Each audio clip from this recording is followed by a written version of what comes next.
Alas 3:30 kaninahan kaagahon nakitahin paraw pangisda ang patay nga lawas sa 9 anyos nga bata nga nawawara kataliwan daman nga malumos didahan Nobyembre 19. Nakita ang biktima dida mismo han lugar kung diin hitabuan insidente Abaybay Boulevard, Borongan City. Ang biktima inusa nga estudyante nga residente han Barangay B ha syudad han Borongan. Samtang kakulop naman nakitaan hin mga residente ha Barangay Bato ang patay nga lawas han 6 anyos nga bata nga nawawara daman ha pareho nga insidente.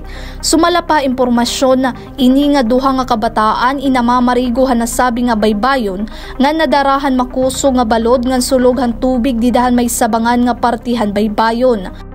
Pahinumdum naman hiton mga otoridad a publiko nga kun mahihimo in bantayan ngan panginanuhon goditon kag anak o guardian sitira mga kabataan labi na hini nga mga pangidaron para maiwasan iton sugad hini nga panhitabo.